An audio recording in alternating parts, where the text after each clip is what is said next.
a todos quantos estão conosco também na transmissão, que Deus estenda as suas mãos sobre cada um de vocês e traga de uma maneira muito excepcional bênção sobre cada um dos irmãos. Eu queria pedir um favor aos irmãos que estão do lado de cá. Eu sei que os irmãos gostam desse lado, é algo assim muito particular, muito pessoal. Passa para o lado de cá, por gentileza. Os que puderem, obviamente, atender o apelo do pastor, fiquem um pouquinho junto. Tem ventilador do lado de cá também. Chegue um pouco mais para frente. Isso, eu fico muito feliz porque vocês estão aqui conosco e é bom tê-los essa noite conosco.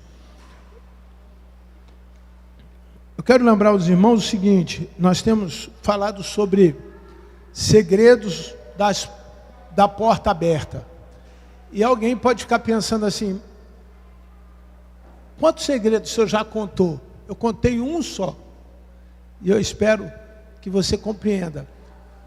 Mateus 6, versículo 6. Mateus 6, versículo 6. Por favor, o texto. Mateus capítulo 6, versículo 6. Mas você, quando orar, vá para o seu quarto, feche a porta e ore ao seu pai, que não pode ser visto. Aqui tem uma propriedade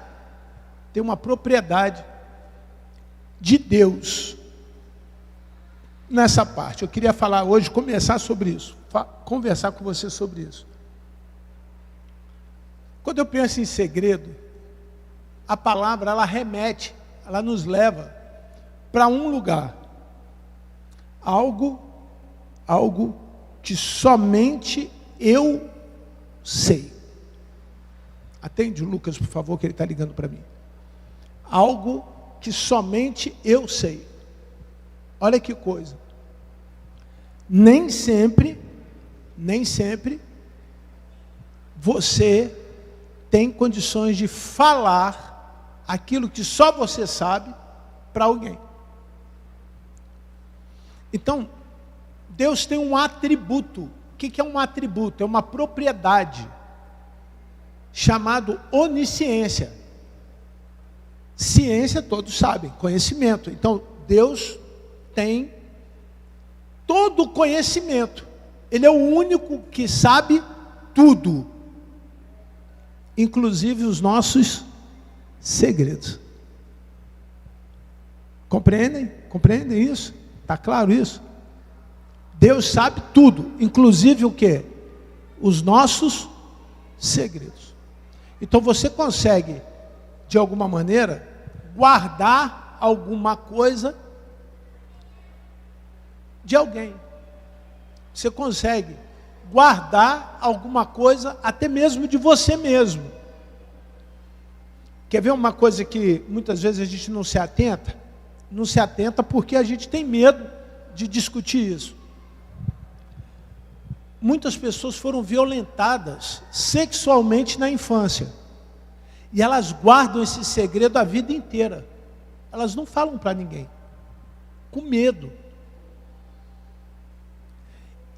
Muitos foram abusados. Violência doméstica é algo muito comum hoje. Não deveria ser, mas é algo muito comum. Foram abusados dos pais a vida inteira, mas não conta para ninguém, guarda.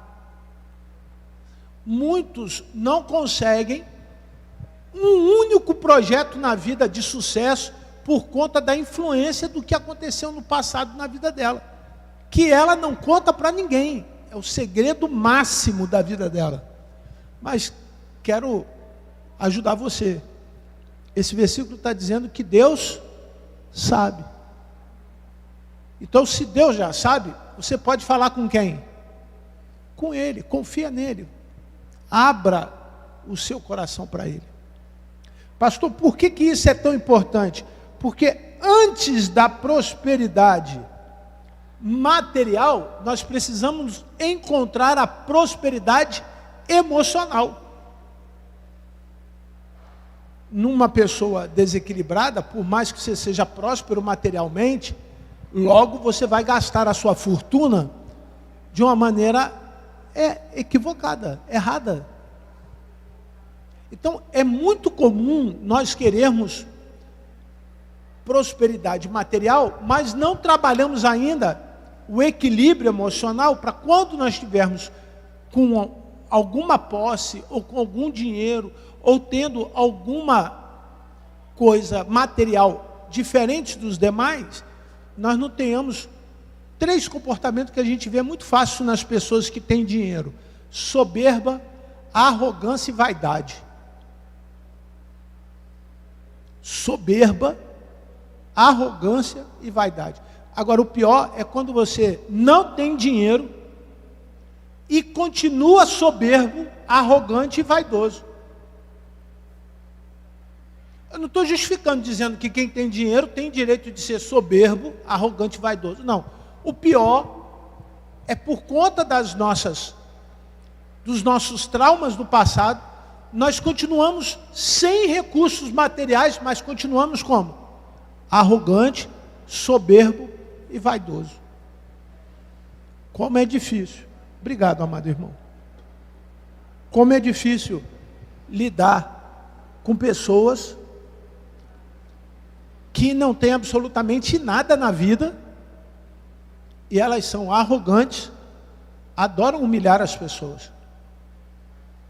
Elas são vaidosas, elas sempre querem estar acima das pessoas. Não há nenhum tipo de humildade nessa pessoa. E isso é muito comum nós encontrarmos na vida das pessoas. Muito comum. Você vê que a pessoa é arrogante, soberbo e vaidoso. Então, se essas coisas atrapalham você conviver com pessoas, imagine você ganhar dinheiro. Prosperidade vem pelo trabalho. Eu falei isso no domingo. Prosperidade não vem porque você joga na loteria esportiva, porque nós não fazemos jogo. Nós não utilizamos desse recurso para ficar rico. Nem no bet. Tem muita gente querendo ficar rica através do bet. Tem muita gente querendo ficar rico com o jogo do bicho. Jogo do milhão. Compra aquela cartelinha para ver se sorteia uma casa própria e vai vivendo disso, de título de capitalização, achando que isso é poupança. Irmão, poupança é uma coisa, e tudo que leva à sorte, ou que faz com que você ganhe alguma coisa através de sorteio, não é bom.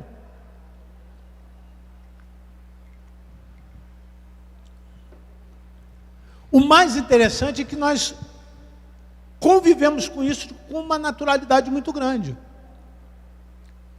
Esquecendo que antes de termos qualquer coisa, ou podermos administrar qualquer bem, nós temos que ter equilíbrio emocional. A minha pergunta, para irmos para a segunda parte da mensagem nesta noite: você entende o que é prosperidade espiritual? Pelo menos eu já falei da material, da emocional, da financeira ou econômica, e agora eu vou falar um pouquinho sobre a espiritual. Você sabe o que é isso? O que é prosperidade espiritual? É alguém que ora sem ninguém mandar. Uma pessoa rica espiritualmente, ela mantém uma vida diária de oração. É uma pessoa que lê a Bíblia sem mandar. Ele tem desejo, sede, ele tem fome, ele tem carência. Como o apóstolo Paulo fala, como um neném recém-nascido que gosta do leite da mãe, você deve gostar da palavra de Deus. Como é que um neném recém-nascido gosta do leite? Chora quando está com fome. Ele abre a boca, e quando está com a boca na mama da mamãe, ele mama até ela não aguentar mais. Ela tem que tirar para não deixar o neném ficar sugando o leite materno. É assim que nós deveríamos ser em relação à palavra de Deus. Posso confiar aos irmãos esse segredo, porque eu sei que isso vai fazer bem para você. Mas ainda, o que é que representa prosperidade espiritual? A abundância de alegria. A abundância de alegria não significa que você não possa ficar triste.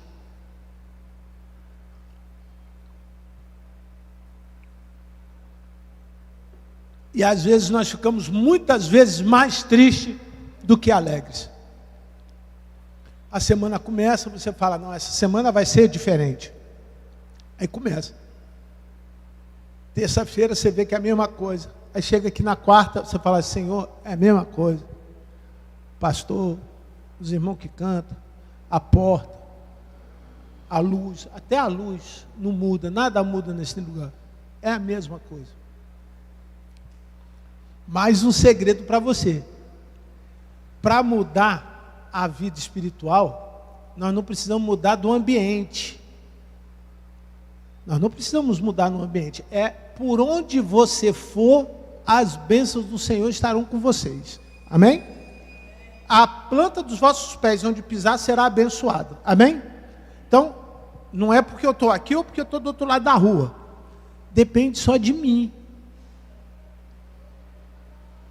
Eu preciso assumir essa onisciência, essa relação que eu tenho com Deus.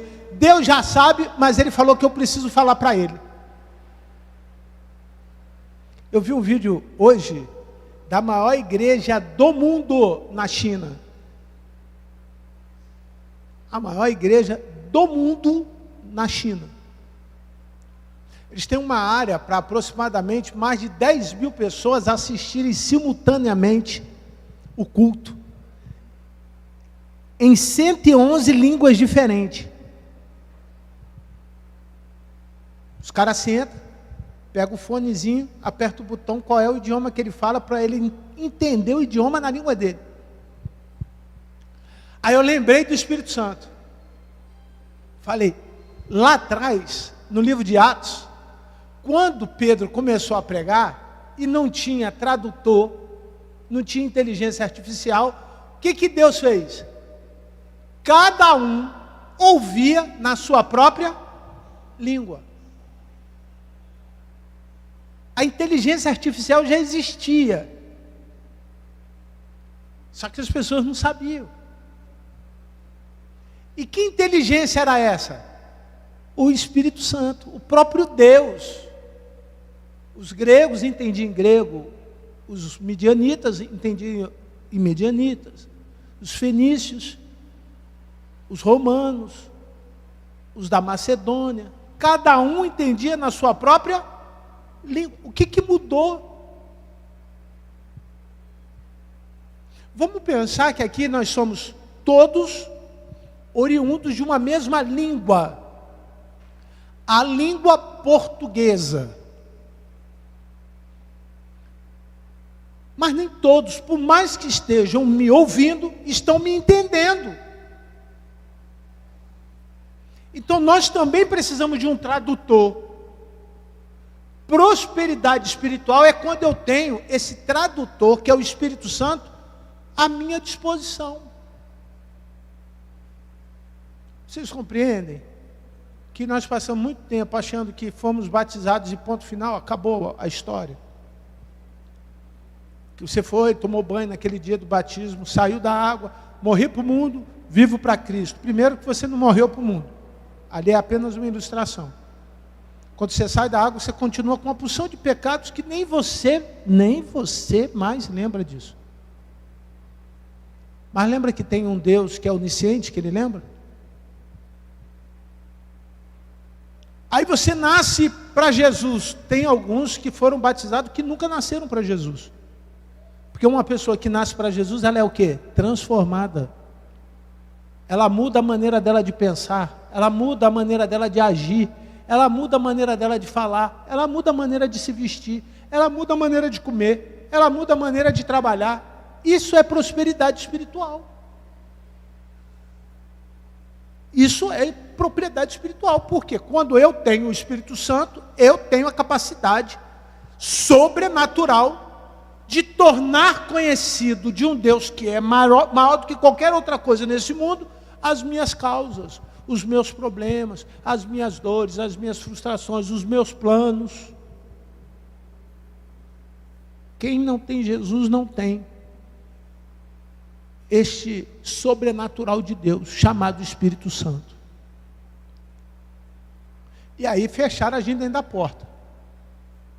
Pegaram, ensinaram, eu faço meia culpa, ensinei muito tempo os irmãos isso, que o momento em que você aceita Jesus, você recebe o Espírito Santo. Continuam ensinando isso, Mas, irmão, não para com isso. Você precisa de mais. Você precisa agora que tem o Espírito Santo que está dentro do quarto, sair do quarto. Porque a obra do Espírito Santo não é dentro do quarto. A obra do Espírito Santo é aonde? Do lado de fora do quarto. Porque dentro do quarto Deus já sabe. Agora do lado de fora, quem que vai saber? As pessoas. Isso é prosperidade espiritual. Você chegar num lugar, as pessoas falarem assim, você é diferente. Eu vejo, é o que eu mais ouço hoje as pessoas falarem, eu vejo uma energia boa no Senhor. Senta aqui. Eu falei, eu sei o que é. O que é? O Espírito Santo. Conversando com uma pessoa de uma outra religião, meu santo deu com o teu. Eu falei, graças a Deus, o meu chama-se Espírito Santo e o teu. Aí ele falou o nome do santo dele lá. Mas que bom que deu. Porque a hora que deu, eu tenho a oportunidade de falar do meu para ele. Quem sabe o dele sai dele e o Espírito Santo dá a ele o conhecimento da verdade. Porque muitos estão cegos, queridos. Eu preciso que você respeite isso. Nós não temos gente cega só lá fora. Nós também temos muitos cegos aonde? Aqui dentro. Cegos. Está ali um prato cheio de lentilha. Ele pega, sabe? Aquele momento em que Esaú pega a lentilha e troca com Jacó. Esaú era mais velho. Quem tinha que receber a bênção era quem? Esaú. Mas ele trocou a bênção dele por um prato de lentilha. Trocou a bênção. Trocou algo espiritual por algo material. Vocês já acham que não é bom ter dinheiro na conta? Claro que é. Pagar tudo em dia. Ter seu score em 1000. Você poder comprar a crédito em qualquer lugar. É maravilhoso.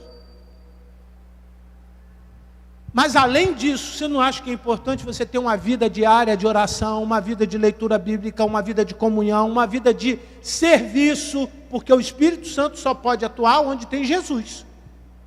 Onde não tem Jesus, o Espírito Santo não pode atuar. Nós queremos ser prósperos espiritualmente.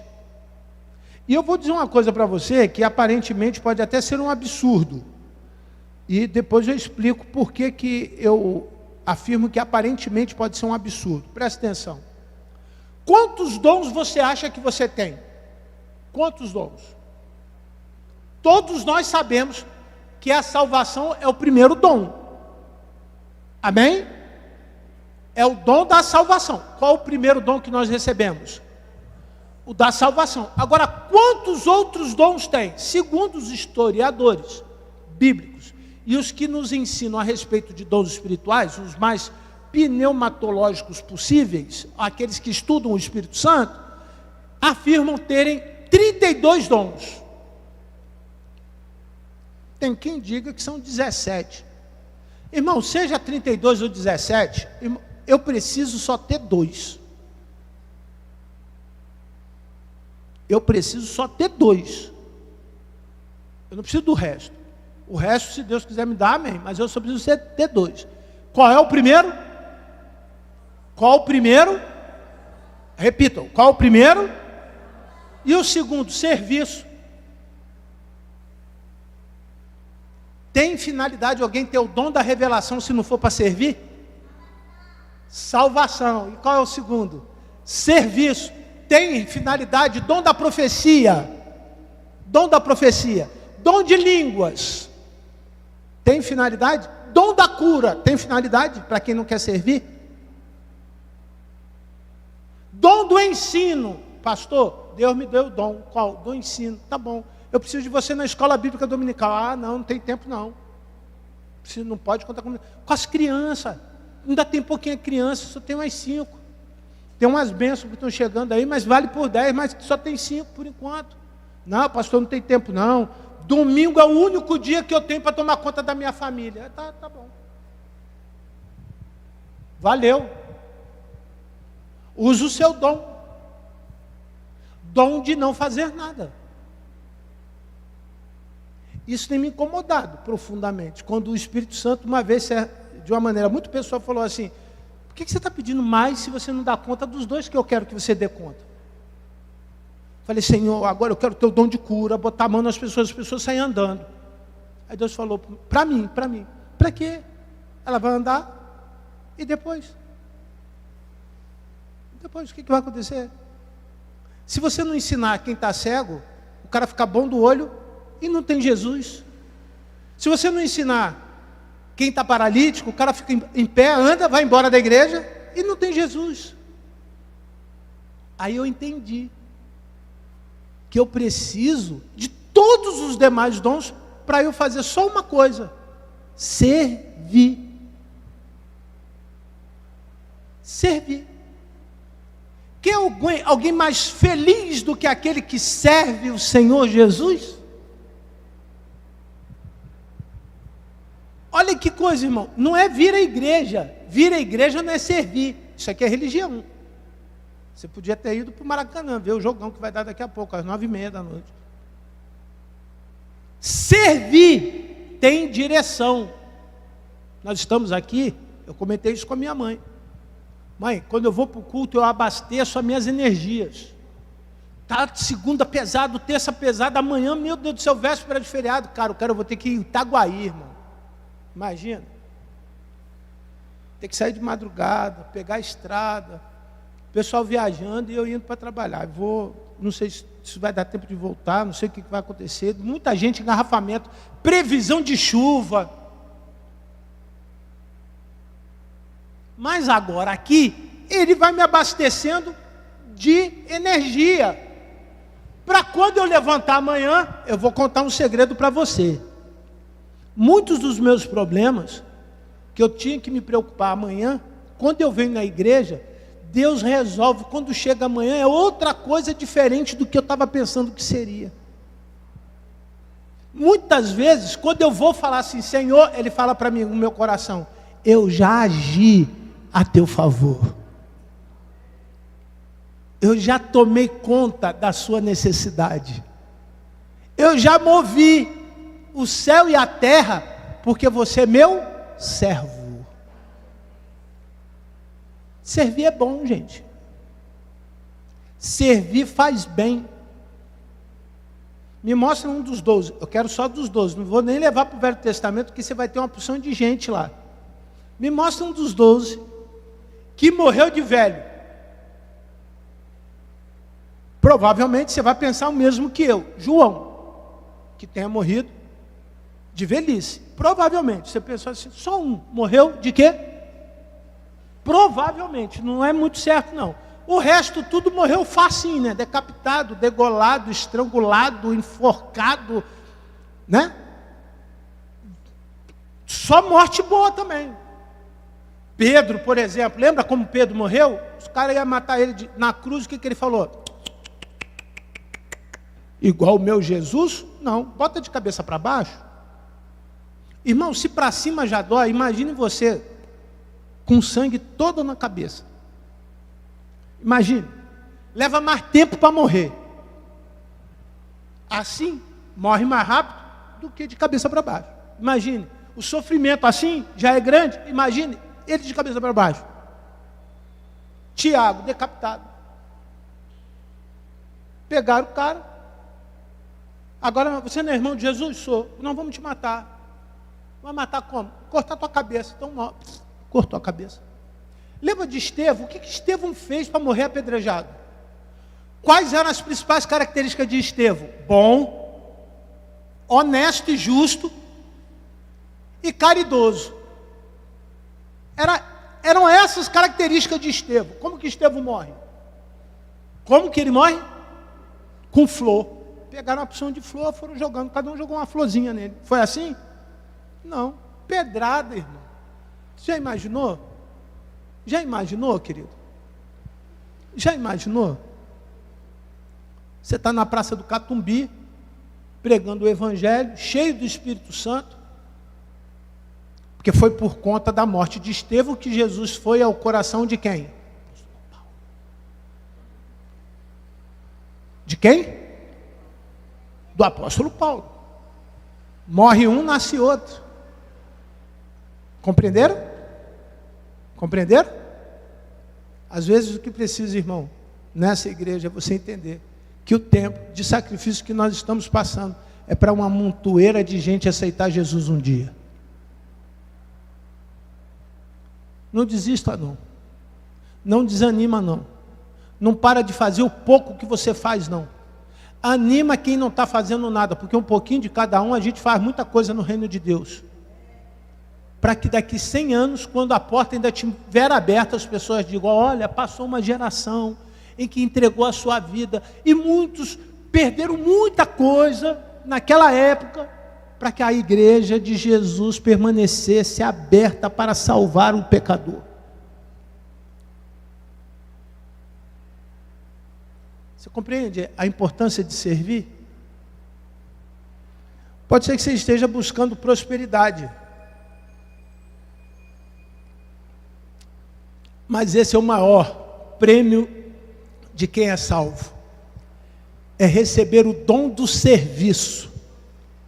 Isso significa que todas as vezes que você tiver que fazer alguma coisa, quando você tem esse dom, vai dar certo.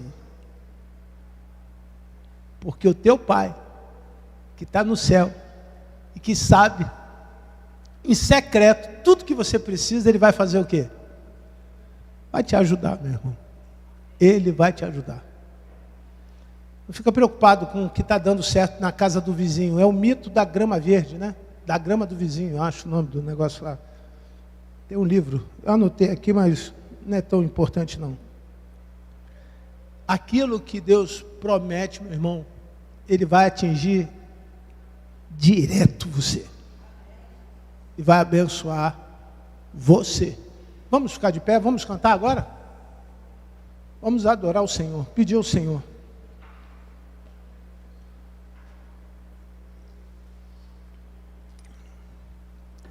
Leia, por favor, comigo.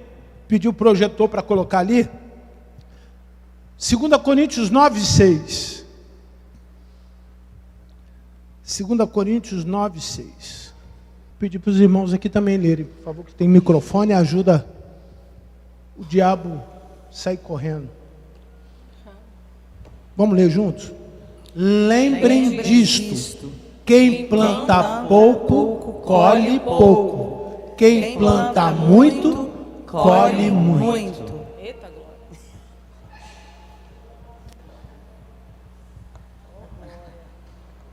Vou ler para você de novo. Lembrem disto. 2 Coríntios 9:6. Quem planta pouco, colhe pouco. Quem planta muito, Colhe muito. irmão, sirva ao Senhor e que esta palavra seja uma verdade, uma realidade explícita, clara na tua vida. Ainda dá tempo de plantar e colher mais. Ainda dá tempo. Pai querido, eu lhe peço que a tua palavra agora, lida, seja, Senhor Deus, verdade, se torne verdade na vida dos teus servos. E aqueles que estão com dúvida de alguma coisa, que eles possam fazer prova do Senhor e tornar isso, Senhor Deus, uma verdade. Em nome de Jesus. Muito obrigado pelas bênçãos que o Senhor tem nos dado. E que a graça, a paz, o amor do nosso Senhor e Salvador Jesus Cristo se faça presente neste lugar hoje para todos sempre. Amém.